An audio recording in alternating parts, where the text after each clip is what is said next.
Cricketer అవ్వకముందు అంటే కొంత ఇప్పుడు స్టార్ కాకముందు ఫుడ్ ఏ విధంగా మీరు ప్రిపేర్ చేసేవాళ్ళు? అంటే మెయిన్గా ఫిట్నెస్ అనేది చాలా ఇంపార్టెంట్ కదా, అప్పుడు ఎట్లా ఫుడ్ ప్రిపేర్ చేస్తారు? ఇప్పుడు ఏదైనా మ్యాచెస్ లేనప్పుడు ఇక్కడికి వచ్చినప్పుడు మీరే ప్రిపేర్ చేస్తున్నారా? ఎట్లా ఉంటుంది ఫుడ్కి సంబంధించి? ఫుడ్ మేమే ప్రిపేర్ చేస్తాం ఇంట్లో, ఇప్పటికీ కూడా మేమే ప్రిపేర్ చేస్తాము. అప్పుడు నాన్ వెజ్ ఎక్కువ తినేవాడు, కానీ నాన్ వెజ్ ఎక్కువ లైక్ చేసేవాడు. ఇప్పుడు వీగన్గా చేంజ్ అయ్యాడు, ఒక 2 months బ్యాక్ నుంచే టోటల్ వీగన్ అయ్యాడు. డిఫరెన్స్ నేనే ఆశ్చర్యపోతున్నాను ఎంత నాన్ వెజ్. చిన్నప్పటి నుంచి ఫుడ్కి సంబంధించి ఎట్లా జాగ్రత్తలు తీసుకున్నాను? ఫుడ్కి సంబంధించిందంటే నాన్ వెజ్ ఎక్కువ వండేవాళ్ళం మామూలుగానే. ఇంకా తను అంటే ఫుడ్లో కానీ నాన్ వెజ్ ఎక్కువ తిన్నా కానీ రోటీతో అలా అనమాట, బిర్యానీ కానీ అలా. అంతేగాని బయట food junk food type cool drinks, cakes, pizza, burgers అటువంటివి ఎప్పుడు ఇద్దరు కూడా లైక్ చేయరు. ఇప్పటికి కూడా మేము ఎవరైనా తినము అట్లా పిజ్జా, బర్గర్ అలా జంక్ ఫుడ్ అన్నది. నాన్ వెజ్ తీసుకున్నా కానీ ఇంట్లో వండింది. ఇప్పుడైతే టోటల్ వీగన్గా చేంజ్ అయ్యాడు. నేనే ఆశ్చర్యపోతున్నాను, ఇంత నాన్ వెజ్ తినేవాడు ఇంట్లో అయినా ఇంట్లో వండిందే నాన్ వెజ్ తిన్నా కానీ. ఇప్పుడు మేము ప్రిపేర్ చేస్తాము. ఇప్పుడు రైస్లో ఇప్పుడు ఆకుకూరలు ఉంటాయి కదా, ఎన్ని రకాలున్నా 4-5 ఐటమ్స్ ఉన్నా రైస్లో వేయడము. ఉడకబెట్టిన కూరగాయలు ఉన్నప్పుడు బ్రోకలీ, ప్రోటీన్ ఐటమ్స్ ఉంటాయి కదా కొన్ని, మష్రూమ్స్ అని, బ్రోకలీ అని. మీ ముందు ఆడుకున్న వ్యక్తి, మీరు కనిపించిన వ్యక్తి టీవీలో వస్తున్నప్పుడు మీ చుట్టాలంతా ఫోన్ చేస్తుంటారు, ఇక్కడే కాదు యావత్ మొత్తం ప్రపంచం మొత్తం చూస్తున్నప్పుడు మీకు ఆ ఫీలింగ్ ఎట్లా అనిపిస్తుంది? చాలా హ్యాపీగా ఉంటుంది. ఒక్కోసారి అదే ఒకరు చేస్తున్నప్పుడు బిజీ వస్తూ ఉంటుంది కదా, మళ్ళీ నెక్స్ట్ డే కాల్ చేసి నేను అంత బిజీగా ఉన్నట్టున్నారు, మా ఫోన్లు కూడా కలవలేదు, లిఫ్ట్ చేయలేదని కొంతమంది. అలాంటి చాలా హ్యాపీగా ఉంటుంది.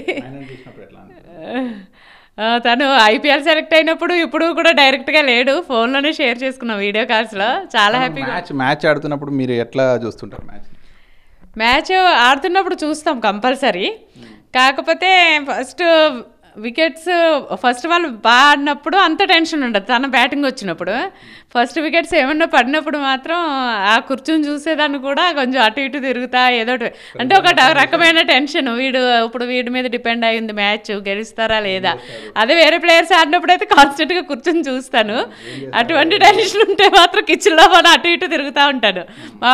వీళ్ళు ఎవరైనా వచ్చి ఏంటి నువ్వు ఇప్పుడు చూడట్లేదా అంటే, వాడు 50 కొట్టాక చెప్పండి, ఇది కొట్టే చెప్పండి అనేసి కొంచెం అటు ఇటు వెళ్తూ కొంచెం టెన్షన్ అన్నది ఉంటుంది.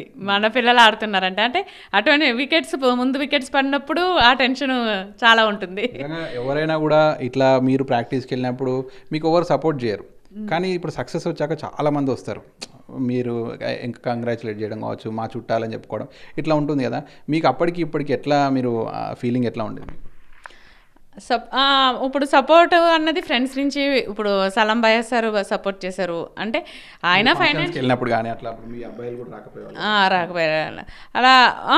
ఇప్పుడు 11 years పిల్లలంటే మనం పిక్చర్స్కి వెళ్ళినా కానీ ఫ్యామిలీ ఫంక్షన్స్కి వెళ్ళినా వస్తామని ఏజ్ వాళ్ళది. కానీ తను తిలక్ అలా ఉండేవాడు కదా, అప్పటి నుంచి తనకు మైండ్ మెచ్యూరిటీ అన్నది అప్పటి నుంచి ఉంది. ఎందుకంటే తను క్రికెట్లో కెరియర్ స్టార్ట్ చేసినప్పటి నుంచి వాళ్ళ అమ్మమ్మ వాళ్ళ ఇంటికి కూడా రాలేదు. Under-19 వరల్డ్ కప్ ఆడిన తర్వాత వచ్చాడు 8 years తర్వాత 2020లో. అప్పుడు మళ్ళీ వాళ్ళ అమ్మమ్మ మళ్ళీ ఎప్పుడు వస్తారో అని అడిగితే కూడా నేను మళ్ళీ ఇండియా టీంకి వెళ్ళాకనే వస్తాను అమ్మమ్మ అని చెప్పాడు. అలా అనమాట, అంత డెడికేషన్గా ఉండేవాడు చిన్న ఏజ్లో కూడా. మార్నింగే లేవడము. ఇప్పుడు వాళ్ళకి ఇంట్రెస్ట్ లేకపోతే మనం అన్ని రోజులను బలవంతంగా లేపలేము కదా, బలవంతంగా పంపించలేము. ఇప్పుడు వాళ్ళకి ఓన్ ఇంట్రెస్ట్ ఉంటేనే, మనం స్ట్రగుల్ పడినా మనకి ఇంట్రెస్ట్ వచ్చినా ముందు పిల్లల ఇంట్రెస్ట్ ఉంటేనే కదా. కానీ ఆ మెచ్యూరిటీ అన్నది తనకి చిన్నప్పటి నుంచి ఉంది.